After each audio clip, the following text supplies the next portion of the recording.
அது சாணியா இல்லையாங்கிறது லேப் டெஸ்ட்ல தான் கண்டுபிடிக்க முடியும். கஞ்சாவா என்னங்கிறது லேப் டெஸ்ட்ல தான் தெரியும். அதனால இது விமர்சனம் பண்றான்னா தப்பான ஆளு. சாணின்னு வித்தானா, சாணின உருட்டி சாணி மாடு போட்ட சாணியை கொண்டு வந்து வித்தானா, அவன் காய வச்சதுல கஞ்சா மாதிரி தானே பொட்டலம் போட்டு தானே கொடுத்துருக்கான். அப்புறம் என்ன சாணியை வித்தா பவுடர் கொட்டி பேப்பர்ல கொட்டி ஒரு 4 ஐயாவுக்கு மடிச்சு கொடுப்பேன். இது அந்த பொருள் இந்த பொருள் ஏதோ 1-2 இலை பறவை காய் பறவை இருக்கலாம். வாங்க ஐயா வாங்க, பக்கம் அருகாமையில் இருக்கிற பொட்டிக்கடல கேட்போம், கிடைக்குதா இல்லையான்னு பார்ப்போம். எடப்பாடி அவர்கள் ஆட்சியில அப்ப இருந்த விட சட்டம் ஒழுங்கு படுமோசமா அதுல பாதாளத்துக்கு போயிருக்குது. லாக்அப் மரணங்கள் ஏராளமா நடக்குது. காவலர்கள் தாக்கப்படுகிறார்கள். நீங்க லாக்அப் மரணம் சொல்லக்கூடாது, ஹார்ட் அட்டாக்ல ஐயா சொல்றேன். போலீஸ் ஒரு குண்டு வெடிக்குதுன்னா ஒருத்தன் சாகணும், சும்மா குண்டை வேஸ்ட் பண்ண முடியாது அப்படின்னு பேசியிருக்காரு. அதனால சுடுவது கொள்வதற்காகத்தான் சொல்லியிருக்காரு. அந்த இடத்துல இருந்த ஒரு டிஎஸ்பி ஆர்டர் கொடுக்குறாரு, ஷூட்டிங் ஆர்டர். அது மேல யாரையும் கன்சல்ட் பண்ணலைங்கிறத எடப்பாடி சொல்றாரு. நான் என்னை யாரும் கன்சல்ட் பண்ணல, நடந்த பிறகுதான் எனக்கே தெரியுதுங்கிறார். உங்க கூட்டணி இருக்கிற திருமாவளவன் என்ன சொன்னா தெரியுமா? இப்ப சொல்லியிருக்காரு. என்ன சொல்லியிருக்காரு தெரியுமா? அரசு பயங்கரவாதம் சொல்லியிருக்காரு. நாங்க பெங்களூர்ல இருக்கும் என்ன சொல்லுவேன்? தமிழ்நாடு தண்ணி தராதும்பேன், மேகதாது கட்டிக்கோம்பேன். சென்னைக்கு வந்து என்ன சொல்லுவேன்? தமிழ்நாடுக்கு தண்ணி கொடுக்கணும். அந்த மாநிலத்தினுடைய உரிமைக்கு போராடுவாங்க, இங்க வந்தா இந்த மாநிலத்துடைய உரிமைக்கு போராடுவாங்க. இதுதான் அந்த அரசியல் கட்சியினுடைய பார்வை. குடல் கருகுது, கொடநாடு இல்லப்பா, கொடைக்கானல் தேவையா? குழு லண்டன் தேவையா? பொய் பேச தெரியல எங்க முதலமைச்சருக்கு. ஆய்வுக்காக போற திண்டுக்கல் மாவட்டம் அப்படின்னா முடிஞ்சு போச்சு. அவருக்கு அது சொல்ல தெரியாம நான் ஒரு 5 நாளைக்கு நான் ரெஸ்ட் எடுக்க போறேன்னு சொன்னதுதான் தப்பா போச்சு. நாங்க நல்லா இருந்தா தான் மக்களுக்கு சேவை செய்ய முடியும். நாங்க போய் பெட்ல படுத்துக்கிட்டா அவங்களை யார் காப்பாத்துறது? அதனாலதான் கொடைக்கானல் படுத்துக்கிட்டாங்க. உக்கு செய்திகள் நேயர்களுக்கு வணக்கம். இன்றைய சிறப்பு விவாத நிகழ்ச்சியில நம்மோடு இணைந்திருக்கும் சிறப்பு விருந்தினர்கள் மூத்த அரசியல் விமர்சகர் மரியாதைக்குரிய திரு கலை ஐயா அவர்களும், மேலும் தமிழ்நாடு நாயுடு பேரவை தலைவரும் திமுகவின் மூத்த உறுப்பினருமான முனைவர் காமாட்சி ஐயா இருக்காங்க. இருவருக்கும் வணக்கம். முதல்ல முனைவர் காமாட்சி ஐயா சமீபமா இன்றைய தினம் ஒரு செய்தி ஒன்று வெளியாயிருக்கு. 4 கைது செய்யப்பட்டிருக்கிறாங்க. கஞ்சா என்று நினைத்து, அதாவது சாணியை வித்திருக்காங்க. விற்றவர்களும் கைது, வாங்கியவர்களும் கைது அப்படின்னு சொல்லி செய்தி வந்த வண்ணமா இருக்கு. இல்ல சமூக வலைதளம் என்ன எடுக்கிறாங்கன்னா, கடைசி வரைக்கும் நீங்க கஞ்சா வித்தவனை பிடிக்க மாட்டீங்க, அது போல வேற ஏதாவது ஐட்டங்களை விற்கிறவனா அப்படிதான் பிடிப்பீங்களான்ற சமூக வலைதளம் எழுதிட்டு வராங்க. எப்படி பாக்குறீங்கன்னா, அதான் வித்தவனையும் பிடிச்சிருக்கு, வாங்கினவனையும் பிடிச்சிருக்கு. சாணி வித்தவனா, அது சாணி வித்தானா அது கஞ்சா வித்தானான்னு யாருக்கு தெரியும்? அதை குடிச்சு பார்த்தாங்க. அது ரிப்போர்ட் வந்திருக்குன்னா அதை எழுதுன அவன் முட்டாளு. அவன் கஞ்சா பொட்டலன்னு தானே சொல்லி வித்திருக்கான். அதனால அவன் கஞ்சா பவுடர் கொட்டி பேப்பர்ல கொட்டி ஒரு 4 ஐயாவுக்கு மடிச்சு கொடுப்பேன்.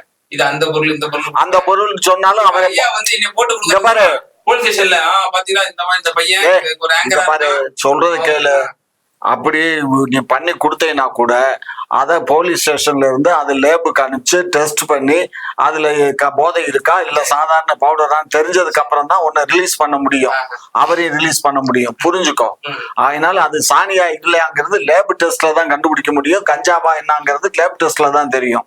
அதனால இது விமர்சனம் பண்றான்னா தப்பான ஆளு. ஐயா இது செய்தி ஊடகங்கள்ல வந்திருக்கு, அதனால இது விமர்சனத்துக்கு உள்ளா இருக்கு. இப்ப நான் என்ன கேக்குறேன், சாணி வித்திருக்காங்க, அதெல்லாம் நம்ம பிடிச்சிருக்கோம். சாணின்னு வித்தானா, சாணின உருட்டி சாணி மாடு போட்ட சாணியை கொண்டு வந்து வித்தானா, அவன் காய வச்சதுல கஞ்சா மாதிரி தானே பொட்டலம் போட்டு தானே கொடுத்துருக்கான். அப்புறம் என்ன சாணியை வித்தா எனக்கு எப்படிதான் வருது வாயில? இதுல இருந்து என்ன தெரியுதா, நான் புரிஞ்சுக்கிறது என்னன்னா, ஒரிஜினல் கஞ்சா விக்கிறவனு எனக்கு பிடிக்க மாட்டாங்க. இல்ல அதான் எனக்கு என்ன கேள்வினா, கடுமையான புழக்கமா இருக்கு. எப்பதான் நம்ம இதுக்கு உண்டான ஒரு முடிவு கட்ட போறோம்? நம்ம எப்பதான் இது முழு வீச்சா இறங்க போறோம்?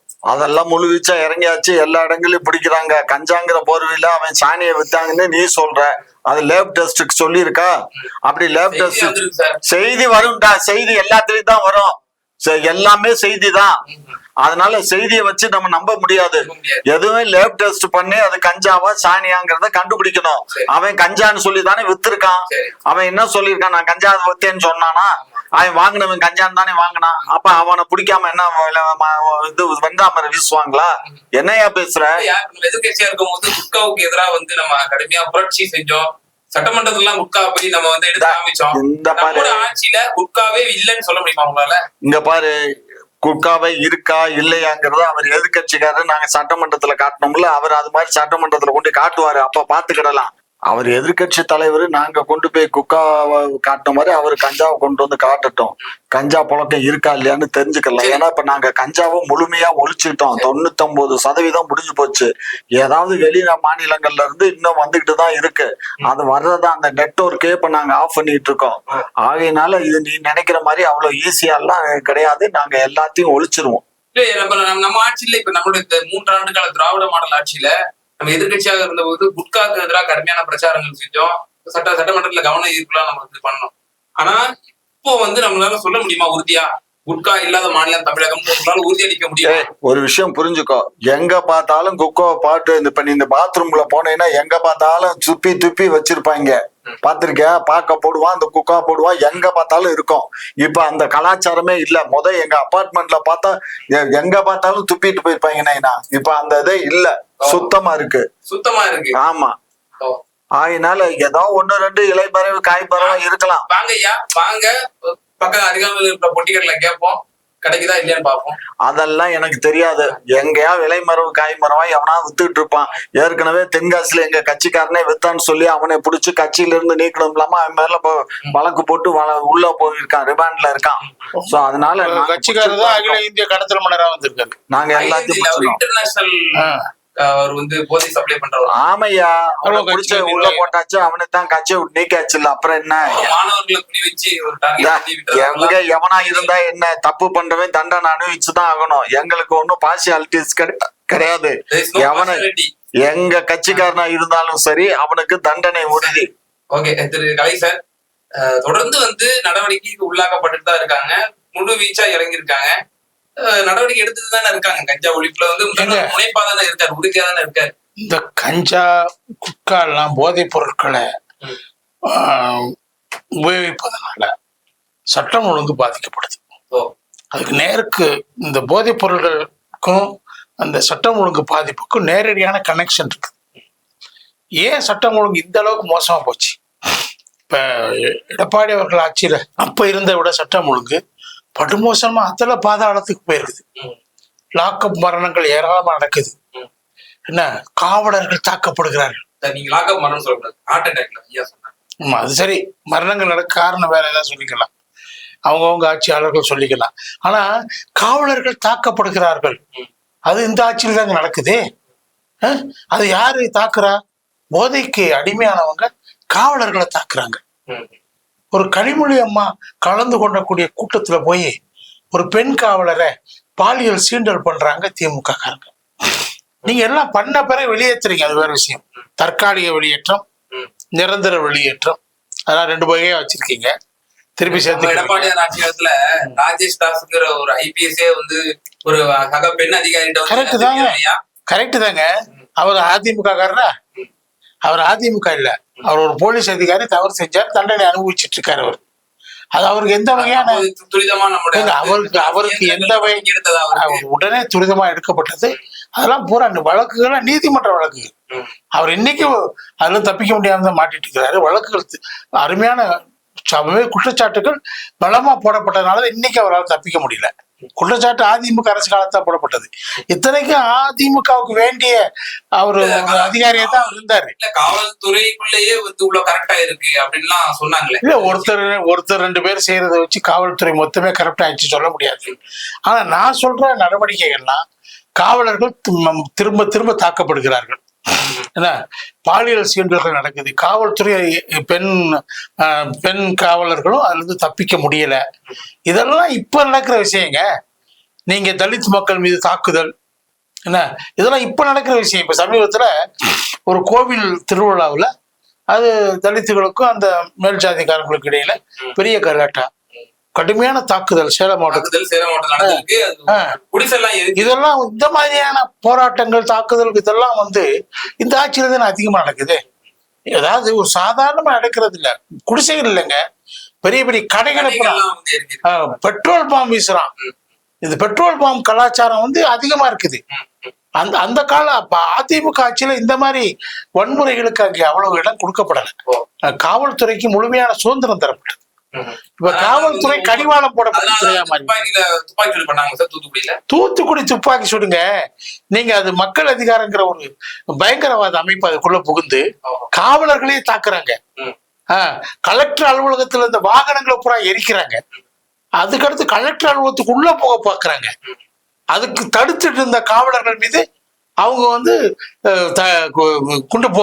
பெட்ரோல் குண்டுகளை போடுறாங்க. அப்ப காவலர்கள் தற்காப்புக்காக அங்க இருந்த ஒரு டிஎஸ்பி ஆர்டர்ல உடனடி நடவடிக்கை. அதனால எடப்பாடி என்ன சொல்றாரு, நாங்களே வந்து அதை நான் பக்கத்து ரூம்ல நாங்க பேசிட்டு இருந்தோம், நாங்களே தலைமைச் செயலாளர் பேசிட்டு இருந்தோம். பத்திரிகை செய்திகள்ல என்ன வந்துச்சு அப்படின்னா, அந்த ஷூட் பண்ண அந்த காவல் அதிகாரிகள் எல்லாம் குறிபார்த்து சுட்டார்கள் அப்படின்லாம் வந்து செய்திகள் வந்துச்சு. அது வருங்க, அப்படிதான் இருக்கும். அவங்க மேல தாக்குதல் இருக்கும், அவங்க அப்படிதான் செய்வாங்க. அதாவது அது இருக்கலாம். தலையில அடிபட்டு செத்து இருக்கிறாங்க பல பேரு. காலுக்குள்ளதான் சொல்லணும் ரூல் இருக்குது. ஒரு பெரும் கூட்டம் தானே தாக்க வரும்போது, எங்க பெரும் கூட்டம் தானே தாக்க வரும்போது அவங்க கண்மண் தெரியாம தான் செய்யறாங்க. கலைஞர் அவர்களே முதல்வர் அந்த பெண்ணை சொல்லியிருக்காரு, என்ன போலீஸ் ஒரு குண்டு வெடிக்குதுன்னா ஒருத்தன் சாகணும், சும்மா குண்டை வேஸ்ட் பண்ண முடியாது அப்படின்னு பேசியிருக்காரு. அதனால சுடுவது கொள்வதற்காகத்தான் சொல்லியிருக்காரு. அதனால நீங்க அது தப்பு, சட்டப்படி காலு முழங்கால் கீழே தான் சுடணுங்கிறது தான் ரூலு. பட் ஒரு பெரிய கூட்டத்துல அது பார்த்து சுடுறதுக்கான நேரம் அவகாசம் அவங்களுக்கு இல்ல. அந்த ஆர்டரே வந்து ஒரு டிஎஸ்பி அந்த இடத்துல இருந்த ஒரு டிஎஸ்பி ஆர்டர் கொடுக்குறாரு, ஷூட்டிங் ஆர்டர். அது வந்து மேல யாரையும் கன்சல்ட் பண்ணலைங்கிறது தான் எடப்பாடி சொல்றாரு. நான் என்னை யாரும் கன்சல்ட் பண்ணல, நடந்த பிறகுதான் எனக்கே தெரியுதுங்கிறார். ஏன்னா அவர் பக்கத்து அறையில அவர் டிவியில நடக்கிற விஷயங்களை பார்த்துட்டு இருக்க சொல்றாரு. அவரோட உதவியாளர் இங்க உட்கார வச்சிருக்காரு. இங்க மெயின் ஹால்ல வந்து அவரும் தலைமைச் செயலாளரும் டிஜிபி எல்லாரும் உட்காந்து பேசிட்டு இருக்கிறாங்க. இதுல என்ன பண்றது, எப்படி சமாளிக்கிறதுன்னு சொல்லி பேசிட்டு இருக்கும்போது இந்த செய்தி வருது. ஓடி போய் பார்த்தா டிவியில பார்த்தா துப்பாக்கி சூடு நடக்குது. என்ன அர்த்தம் தெரியுமா அதுக்கு? முதல்வருடைய ஆணைப்படி நடக்கலாது, திட்டமிட்டு நடத்தப்படல, முன்கூட்டியே அது தீர்மானிக்கப்படல. காவலர்கள் தற்காப்பு நடவடிக்கை சுடுறாங்க, அவ்வளவுதான். நீங்க வந்து மாஞ்சோலை எஸ்டேட்ல தொழிலாளர்கள் போராடும் போது எல்லாரும் தலித் மக்கள் பெரும்பாலும் அவங்கள நீங்க வெள்ள பெருக்கெடுத்து ஓடின தாமிரவர்ணியில போய் 17 பேரை அடிச்சு துரத்தி உள்ள தள்ளிங்களே, தள்ளி விட்டீங்களே. அப்போ வந்து அத செத்தாங்களே 17 பேரு. எதுக்கு அவங்க அந்த தண்ணி வேணா குடிப்பானாங்க? நீங்க 99 நடந்த சம்பவத்தை அதுக்கு வந்து உங்க கூட்டணி இருக்கிற திருமாவளவன் என்ன சொன்னா தெரியுமா? இப்ப சொல்லியிருக்காரு, கடந்த ஆண்டு சொல்லியிருக்காரு, அதனுடைய ஆண்டு விழா வரும்போது என்ன சொல்லியிருக்காரு தெரியுமா? அரசு பயங்கரவாதம் சொல்லியிருக்காரு. அது மாதிரி இங்க நடக்கலைங்க. பேசுவோம். திரு காமாட்சி ஐயா இன்னொரு விஷயம் கூட ஐயா குறிப்பிட்டு இருந்தாங்க. சேலத்துல வந்து அந்த கோவில் திருவிழாவின் போது 2 சமூகங்களுக்கு மத்தியில வந்து அந்த ஒரு சில கலவரங்கள் தீவட்டிப்பட்டி என்னமோ அது வந்து பெரிய வன்முறைக்குள்ளாகி பல கடைகள் வந்து எரிக்கப்பட்டிருக்கு, பெட்ரோல் பாம்புக்கெல்லாம் போட்டிருக்காங்க. இப்படிலாம் இருக்கக்கூடிய சூழ்நிலை சமூக வலைதளத்துல தொடர்ச்சியா வந்து அது சம்பந்தமா எழுதிட்டு வரும்போது இவ்வளவு தமிழ்நாடே தீப்பத்தி எரியுது, இப்போ கொடைக்கானலும் லண்டனும் தேவையா அப்படின்ற மாதிரி கேக்குறாங்க. ஏப்பா அவர் என்ன கொடைக்கானலுக்கு எத்தனை மாச கணக்கா போயிட்டாரா? ஏன் அது கொடைக்கானல் தமிழ்நாட்டுல தானே இருக்கு, திண்டுக்கல் மாவட்டம் தானே. ஒரு மாவட்டத்துல பொய் பேச தெரியல எங்க முதலமைச்சருக்கு. ஆய்வுக்காக போற திண்டுக்கல் மாவட்டம் அப்படின்னா முடிஞ்சு போச்சு. அவருக்கு அது சொல்ல தெரியாம நான் ஒரு 5 நாளைக்கு நான் ரெஸ்ட் எடுக்க போறேன்னு சொன்னதுதான் தப்பா போச்சு. இளைய தளபதி சும்மா குடும்பத்தோட லண்டன்ல போயிருக்காரு, அதுவும் இந்தியாவோட தமிழ்நாட்டுல தான் இருக்கா. லண்டனுக்கு ஏன் சார் மந்திரி எல்லாம் போக மாட்டாங்களா? அவங்க என்ன அவங்க உல்லாசத்துக்கு போனா என்ன உல்லாச பயணமா அவங்க சொந்த காசுலதான் போறாங்க. தமிழ்நாட்டுல தண்ணி கொஞ்சம் தலைவிரித்து ஆடுது, அதுக்காக மக்கள் பரிதவிக்கிறாங்க. சும்மா இருங்க, குடிநீர் பஞ்சம் ஏற்பட்டிருக்கு. இங்க பாருப்பா, இதெல்லாம் ஆளுங்கட்சி எதிர்கட்சிகள் பண்ற சதி. அவன் பூரா காசுகளை கொடுத்து இதை உண்டு பண்றானுங்க. இங்க பாரு, நாங்க சும்மா இருப்பா, லாரியில தண்ணி அங்க போயிட்டு இருக்கு தெரியுமா உனக்கு? நான் போன் போட்டு இன்னும் விசாரிச்சு போய் சேரல அவ்வளவுதான். அதெல்லாம் போய் சேராம லாரியில இருக்கும். இடையில கோளாறாய் போச்சு. அதெல்லாம் ஒண்ணும் கோளாறும்ல 2019 எடப்பாடியார் ஆட்சி காலத்துல தண்ணி ஏங்க? இருந்துச்சு. அப்ப மக்கள் எல்லாம் போராடினாங்க. அப்ப நீங்க தூண்டி விட்டீங்களா? நாங்க தூண்டி விடல. அப்ப வந்து நான் எங்களை மாதிரி இவ்வளவு துரித நடவடிக்கை எடுக்கல. நாங்க 22 மாவட்டம் இந்த மாதிரி அறிவிச்சு உடனே அதுக்கு ஒரு 150 கோடி இருப்பா சொல்ற கேளுப்பா. 150 கோடி இப்ப ஒதுக்கி இருக்கோம். 22 மாவட்டங்கள்ல வறட்சி. இப்ப ஏற்கனவே லாரிகளை எல்லாம் புக் பண்ணி எல்லா லாரிகள் மூலமா ஒவ்வொரு வார்டுக்கும் ஒவ்வொரு 2 லாரி மூலமா அலாட் பண்ணிருக்கு. மொத்தம் 200 வார்டு இருக்கு. 200 வார்டுக்கு 400 லாரி சென்னையில மட்டும் இது பண்ணி எல்லா இடங்களுக்கும் வாட்டர் சப்ளை தண்ணி எங்கெங்க இல்லையோ அங்க பூரா தண்ணி சர்ப்ளஸா போயிட்டு இருக்கு. சும்மா கதை கட்டுற வேலையில மக்கள் வந்து சாலை மறியலில் ஈடுபடுறாங்க. அவனுக்கு வேணுங்கிறத ஒரு 4 குடம் 5 குடத்தை வச்சு சிக்கனமா செலவு பண்ணணும். 50% தண்ணியை செலவு பண்ணணும். ஒட்டுக்க ஒரு லாரி தண்ணியை ஒரு வீட்டுல புடிச்சு ஊத்திக்கணும்னா என்ன பண்ண? காலிப்பானைகளோட போராட்டம். ஆமா, காலிப்பானை ஒரு 10,000 லிட்டர் தண்ணி வருது. 10,000 லிட்டர் தண்ணி ஒரு எத்தனை பேத்துக்கு பிடிக்கலாம் யோசிச்சு பாருங்க. ஒரு ஆளுக்கு வந்து ஒரு 100 லிட்டர் தண்ணி பிடிச்சா பத்தாதா? சரி, தமிழ்நாட்டு மக்களுடைய கும்மி கருகுது, கருகம் குடல் வேகுது, கும்பி எரியுது, குடல் கருகுது. குழு குழு கொடநாடு இல்லப்பா, இப்ப வந்து கொடைக்கானல் தேவையா? குழு குழு லண்டன் தேவையா? மக்கள் வந்து தப்பு இருக்காங்க. அந்த பழைய எழுதட்டும்பா. இங்க பாரு, அதெல்லாம் எழுதட்டும், எல்லாம் பண்ணட்டும். எங்களுக்கு நாங்க வந்து மக்களுடைய சேவை செய்யறதுக்கு தான் நாங்க இருக்கோம். நாங்க நல்லா இருந்தா தான் மக்களுக்கு சேவை செய்ய முடியும். நாங்க போய் பெட்ல படுத்துக்கிட்டா அவங்களை யார் காப்பாத்துறது? அதனாலதான் கொடைக்கானல் படுத்துக்கிட்டாங்க. முதலில் தன்னலம், பிறகுதான் பிறர் நலம். ஆமா, இங்க பாரு, நாங்க உழைச்சுக்கிட்டே தான் இருக்கோம். அந்த கடந்த 3 ஆண்டு காலத்துல என்ன பண்ணல? எங்க எல்லாம்னா மக்களுக்காகத்தான். நாங்க மக்களுடைய சேவையை மகேசன் சேவைன்னு எங்க அண்ணா சொன்னதை தலைமேற்கொண்டு நாங்க அதை செஞ்சுக்கிட்டு இருக்கோம். இப்ப நாங்க ஏதோ இந்த தேர்தல் நேரத்துல ஒரு 40 நாள் வெயில்ல அலைஞ்சு ரொம்ப வீக் ஆனதுனால சரின்னு ஒரு கோடை ஸ்தலத்துக்கு போயிட்டு வந்தாரு. அந்த காலத்துல எல்லா மன்னர்களும், கவர்னருக்கு அங்க ஒரு மாளிகை இருக்கு. இப்ப தெரியுமா உனக்கு? கோடை காலம் வந்தாக்க ஊட்டியில போய் தங்கிடுவாரு, கொடைக்கானல்ல போய் தங்கிடுவாங்க. புரியுதா? முதலமைச்சர்களுக்கு அப்படி கிடையாது. முதலமைச்சர் இங்கேயே தான் இருப்பாங்க. கவர்னருக்கு வந்து அது வந்து ஒரு போஸ்ட்மேன் வேலைதான் பாக்குறாங்க அப்படின்னு சொல்றீங்க. அவர் அந்த ஆளுக்கே அங்க ஒரு கெஸ்ட் ஹவுஸ் இருக்கு. முதலமைச்சர் யாரு? மக்களுடைய பிரதிநிதி. அதுக்காக அவருக்காக மக்களுக்காக உழைக்கிறதுனாலதான் அவர் அங்க 5 நாள் போறாரு, 50 நாள் போல. இந்த வெயில் காலம் பூரா அங்க போய் இருக்கல. புரியுதா உனக்கு? 5 நாள் போயிருக்காரு. அது போனது ஒரு நாள், வர்றது ஒரு நாள், சரியா போச்சு. நம்முடைய விளையாட்டுத்துறை அமைச்சர் மரியாதைக்குரிய உதயநிதி அவர்கள் வந்து லண்டன் போயிருக்காரு. அதுல என்ன உங்களுக்கு கஷ்டம்? அவருடைய அமைச்சர் இல்ல இங்க என்ன? அவர் தொகுதியை சார்ந்த மக்கள் அதெல்லாம் தண்ணீர் பஞ்சமா இருக்கு. இங்க அதெல்லாம் அந்த தொகுதியில எல்லாம் ஒன்னும் தண்ணீர் பஞ்சம்ல ஒண்ணும் கிடையாது.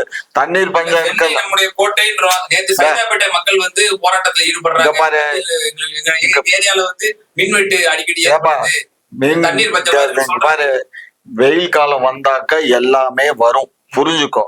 அதனால இது வந்து புதுசு இல்ல. எடுப்பாடி காலத்துல, நொடப்பாடி காலத்துல வராம இருந்துச்சு. எல்லா காலத்திலயும் தான் வந்துச்சு. எதிர்கட்சி தலைவர் எல்லாம் தான் வந்துச்சு. முன்னாள் முதலமைச்சர் அவர் வந்து நம்ம கண்ணியமான வார்த்தை தான் பயன்படுத்த, கண்ணியமான வார்த்தை தான் ஏற்றுக்கொள்ள. அவர் ஆட்சி காலத்துல எல்லாமே நடந்துச்சு, எதுவும் நடக்காம இல்ல. எல்லார் காலத்திலயும் இருக்கும், ரேட்டிஃபை பண்ணுவோம், அவ்வளவுதான். எல்லா காலத்திலயும் வரதான் செய்யும். வெயில் அடிச்சா இந்த மாதிரி பஞ்சங்கள்லாம் வரதான் செய்யும், மின் தட்டுப்பாடு வரதான் செய்யும். இதெல்லாம் வச்சு நீங்க அரசியல் பண்ணிக்கலாம். எங்க திமுக வந்தா மின் தட்டுப்பாடு கண்டிப்பா வருங்க. திமுக ஆட்சி வந்தாச்சு. முயல் வந்து அணில் திமுக வந்தா அணில் நடமாட்டம் ஜாஸ்தி ஆயிடும், மின் தட்டுப்பாடு ஜாஸ்தி ஆயிடும். என்ன, அதுல சந்தேகமே கிடையாது. எப்பயுமே மக்களுக்கு தெரியும். அவங்க 10 ஆண்டுகள் ஆட்சி செஞ்சாலும், எவ்வளவு வெளியில மின்சாரத்தை வாங்கினாலும் சொந்தமா கொள்முதல் பண்ணி சொந்தமா உற்பத்தி செய்து அதை சமாளிச்சாங்க. உங்க ஆட்சியில நீங்க ஆட்சி விட்டுட்டு போகும்போது எப்படி இருந்துச்சு? 2011 18 மணி நேரம் மின்சாரம். இப்ப என்ன தெரியுமா? அதிமுக ஆட்சியில குறிப்பா இந்த தஞ்சாவூர் பகுதியில் இருக்கக்கூடிய அந்த காவிரி படுகையில 24 மணி நேரம் மின்சாரம், என்ன 3 ஃபேஸ். அது உறுதிப்படுத்தினாங்க. இப்ப அந்த விவசாயிகள் என்ன போராடுறாங்க தெரியுமா? கடந்த வாரம் போராடி இருக்காங்க திருச்சியில. அந்த மின்சாரம் தட்டுப்பாடு வருது, எங்களுக்கு 24 மணி நேரம் மின்சாரம் தரப்படுவதில்லை, இரவு மட்டும் தான் தர்றாங்க, அதுவும் 3 ஃபேஸ் தர்றது இல்ல, போராட்டம் வருது. திமுக வந்தாலும் இதெல்லாம் வந்துடும் ஆட்டோமேட்டிக்கா. வரலன்னா தான் அது வந்து நம்ம ஆச்சரியப்படணும். நீங்க சொல்றீங்க தண்ணீர் பஞ்சம் வந்துருச்சுன்னு சொல்லிட்டு. என்ன கட்டமைப்பு வசதிகள் செஞ்சாங்க திமுக? தண்ணீர் கொண்டு வர்றதுக்கு வீரான திட்டம் கொண்டு வந்தாங்க. அது வீணான திட்டமா ஆயிப்போச்சு. ஓ என்ன, அதுக்கடுத்து அந்த அம்மா தான் அந்த குழாய்கள்லாம் திரும்ப பதிச்சு புதிய வீரான திட்டம் கொண்டு வந்து தண்ணியை கொண்டு வந்தாங்க சென்னைக்கு. அதுல 20% சென்னையினுடைய குடிநீர் தேவை அப்பதான் நிரம்பிச்சு. அதுக்கு முன்னாடி தெலுங்கு கங்கா திட்டத்துல அந்த கிருஷ்ணா நீரை கொண்டு வந்தார்களே எம்ஜிஆர் அவர்கள் அந்த அந்த ஒப்பந்தத்தின் அடிப்படையில. அதுல நமக்கு 12 டிஎம்சி ஒவ்வொரு ஆண்டும் கிடைக்குது. ஒவ்வொரு மாதம் ஒரு டிஎம்சிங்கிற அடிப்படையில் கிடைக்குது. கடந்த ஆண்டு 14 டிஎம்சி கொடுத்துருக்காங்க, கூடுதலாவே கொடுத்துருக்காங்க. அதனால சென்னையில தண்ணி பஞ்சம் இல்லாம பண்ணது அது மட்டும் இல்லைங்க. மூணாவது ஒன்று சொல்லிடுறேன், ரெயின் ஹார்வெஸ்டிங் பண்ணாங்க, மழைநீர் சேகரிப்பு திட்டம். ஜெயலலிதா வந்த காலத்துல உலகமே பாராட்டுச்சு. தண்ணி மழை இவ்வளவு மழை மிக்சாம்ல பெஞ்சு எங்க போச்சுங்க அது தண்ணி? நீ அது எங்க போச்சு அது? அதெல்லாம் நீங்க சேகரிக்கலையே, அதுக்கான திட்டத்தை நீங்க முன்னெடுக்கலையே. எடப்பாடி அவர்கள் ஆக்சுவலி முன்னெடுத்தாரு, கொண்டு போனாங்க. நீங்க என்ன பண்ணி அதை பத்தி பேச்சே காணுமா உங்ககிட்ட? மழைநீர் சேகரிப்பு பற்றி நீங்க பேசுறதே இல்லை. காவிரி குண்டார் இணைப்பு திட்டத்தை பற்றி பேசுறது இல்ல. சரபங்கா நீரேற்று மின் திட்டத்தை பற்றி பேசுறதே இல்லை. என்ன அத்திக்கடவு அவிநாசி திட்டம் 5% தான் ஃபில்லப் பண்ணணும். அதை 3 வருஷமா நீங்க செஞ்சுட்டு இருக்கிறீங்க. முடிச்சது அதை திறந்து வச்சிருந்தா இன்னைக்கு மேற்கு மண்டலத்துல தான் தண்ணீர் பஞ்சம் ஜாஸ்தியா இருக்குது. ஏன்னா தென்மேற்கு பருவ காட்டு மழை போன ஆண்டு சரியா வரலைங்கிறேன் நான். அதெல்லாம் நிவர்த்தி பண்ணிருக்கலாமே. எதையுமே செய்யறது இல்ல. காவிரி குண்டார் இணைப்பு திட்டம் 14,000 கோடி ஒதுக்கியிருந்தாங்க. என்ன எல்லா ஒப்புதலும் பெற்றாச்சு. அதை துவக்கிறாங்க அந்த பணியை. ஆனா நீங்க ஒண்ணுமே செய்ய மாட்டேங்கிறீங்க. கோதாவரிக்கு காவிரி இணைப்பு திட்டம் ஏதாவது பேசுறீங்களா? அதை பத்தி பேசுறதே இல்லைங்க. தடுப்பணையில் கட்டுறது 1000 சொன்னீங்க, வாக்குறுதி. ஆண்டுக்கு 200 கட்டணும். ஏதாவது கட்டிருக்கீங்களா? நீ சொல்லுங்க, ஏதாவது செஞ்சிருக்கீங்களா? குடிமராமத்து திட்டம் நீங்க செய்யாதனாலதான் அவ்வளவு தென் மாவட்டங்கள் அவ்வளவு மழை பெஞ்சிச்சு. ஆனா அந்த நீரை சேகரிக்க முடியல. ஏன்னா நீங்க குடிமராமத்து திட்டத்தை செய்யல. 3 ஆண்டுகளாக தூர்வாரப்படவில்லை. 40 ஏரிகள் சொல்றாங்க திருநெல்வேலி கன்னியாகுமரி மாவட்டத்துல, பெரிய பெரிய ஏரிகள். அதனாலதான் தண்ணி சேமிக்க முடியாம போச்சு. நீங்க ஏரிகளை தூர்வாரிந்தீங்கன்னா இன்னைக்கு தண்ணி அங்க கிடைக்கும். அவ்வளவு வெள்ளம் வந்து கூட அந்த மாவட்டங்கள்ல இப்ப தண்ணி பஞ்சம் வந்திருக்கு. வரலாறுக்கான மழையே தேக்கி வைக்கல நீங்க தண்ணிய. நீங்க அதுக்கு முன்னாடி ஆண்டுக்கு ஒரு முறை அது தூர்வாரணும் இல்லையா? அதுதான் குடிமராமத்து. 450 கோடி ஒவ்வொரு ஆண்டு ஒதுக்குனாங்கல்ல. நீங்க அந்த பணிக்கு பணம் ஒதுக்கல, அந்த பணியை செய்யவும் இல்லை. என்ன நீங்க நினைக்கிறீங்கன்னு தெரியுமா? ஒரு வகையில அவங்களுக்கு லாபம் தான். குடிநீர் பஞ்சம் வந்து நல்லது. டாஸ்மாக்ல இப்ப நீங்க குடிநீர் சாப்பிட்டா என்ன கிடைக்குங்க? உங்க உடம்பு குளிராகுமா? டாஸ்மாக்ல பீர் விற்கிறாங்க. அது கோதுமை கலந்த சத்துள்ள பீர். அதை நீங்க சாப்பிட்டீங்கன்னா உடல் ஆரோக்கியமா இருக்கும். உங்க உடம்புல இருக்க சூடு தண்ணியும். அதெல்லாம் விட்டு நீங்க தண்ணி கேட்டுட்டே இருக்கிறீங்களே. அப்ப இதுக்கு நாங்க விக்கிறோங்க, இதை சாப்பிடுங்க. சரி காமராஜ், நீங்க ஐயாவுக்கு மறுப்பு கொடுக்கலாம். மேலும் ஐயா வந்து பேசும்போது திருமாவளவன் அவர்களை பத்தி பேசியிருந்தாரு. இன்றைய தினம் திருமாவளவன் அவர்கள் பேச ஒரு கிளிப்பு வந்து ஒரு நல்ல வைரல் ஆயிட்டு வருது. அது என்ன கிளிப் அப்படின்னா, திருமாவளவன் அவர்கள் பேசுறாரு, நாங்கள் வந்து தமிழ்நாட்டிலே வந்து தனிச்சு இது வரைக்கும் நாங்க போட்டியிட்டதே கிடையாது, கூட்டணியில தான் போட்டிட்டு இருக்கோம். அதுவே மிகப்பெரிய சாதனை தான், நாங்க செஞ்ச பிசிகா செஞ்ச மிகப்பெரிய சாதனை அப்படின்னு சொல்றாரு. எப்படி பாக்குறீங்க?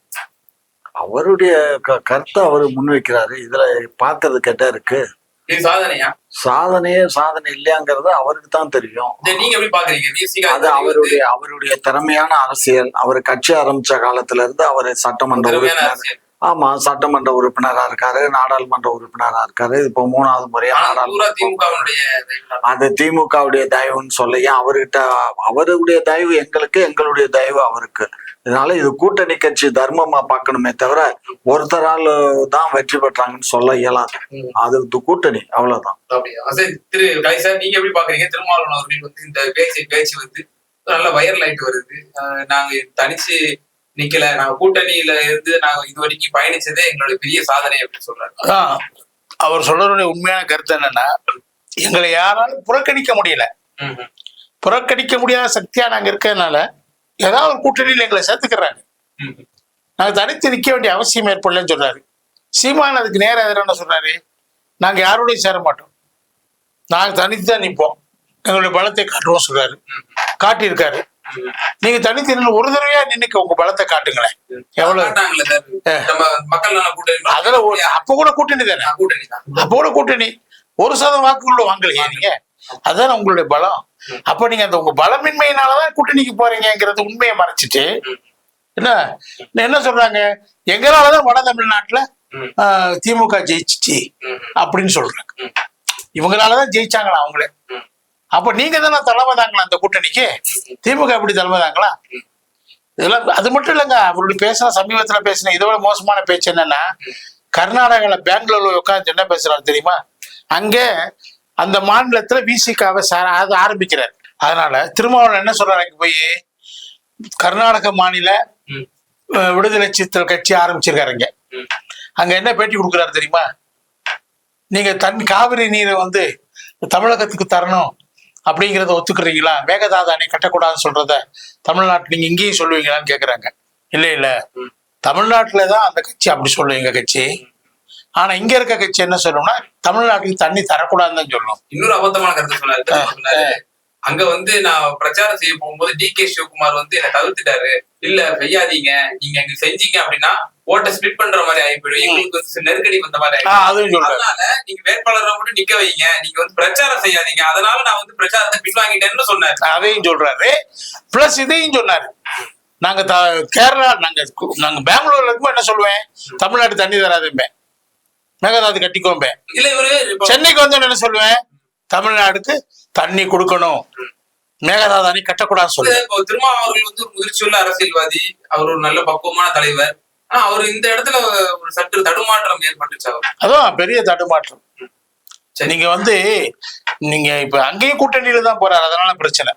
சரி, காமாட்சி ஐயா நிறைவான பேசுவீங்க. திருமாவளவன் ஒரு தடுமாற்றத்துல இருக்காரா? தடுமாற்றம் இல்ல, அந்தந்த இது அவர் தேசிய கட்சியா ஆரம்பிக்கிறாரு. தேசிய கட்சிக்கும் போது அந்தந்த மாநிலங்களுடைய உரிமைகளை தான் பேச முடியுமே தவிர அடுத்த மாநிலத்தின் உரிமை இன்னொரு மாநிலத்துல உட்காந்து பேச முடியாது. அந்த மாநிலத்தினுடைய உரிமைக்கு போராடுவாங்க, இங்க இந்த மாநிலத்துடைய உரிமைக்கு போராடுவாங்க. இதுதான் அந்தந்த அரசியல் கட்சியினுடைய பார்வை. ஆகையினால இது அப்படியே நம்ம மாநிலத்துக்கு மட்டும்தான் பேசுவாரு, பிற மாநிலத்துக்கு அவர் பேச மாட்டாரு. ஆனா பெங்களூர்ல போகும்போது எதுவும் பேச மாட்டாரு. ஆனா அங்க மீட்டிங் போட்டா அங்க போவாரு. அது மீட்டிங் பாரு, அது வேற, தண்ணி கூட எல்லாம் கேட்க மாட்டாரு, அது வேற விஷயம். அவங்களே அரசியல் பேச மாட்டாரு. சித்தராமையா சொல்றாரு, முதல்வரே தண்ணி கேட்கல, நீங்க என்ன உங்க முதல்வரே அவங்கள்ட்ட நாங்க கேட்கணும், எங்களுக்கு தான் தீர்ப்பாயம் இருக்க, நாங்க எதுக்கு அவங்கள்ட்ட கேட்கணும்? எங்களுக்கு தேவை தீர்ப்பாயம் தான். கூட்டணி கட்சி சார், கூட்டணியா கூட்டணி 10 சீட் நான் கொடுக்கறதுனால காங்கிரஸ் நீங்க எதிர்கட்சிகளை உட்கார முடியும், நீங்க உறுதியா கேட்கணும். அதெல்லாம் ஒண்ணும் கிடையாது, எங்களுக்கு அங்கதான் தீர்ப்பாயம் தான். உங்களுடைய இருவர கருத்தை பத்தி நேயர்களுக்கு மிக நன்றி. தொடர்ந்து இணைந்தீர்கள் குப்பு செய்திகளுடன்.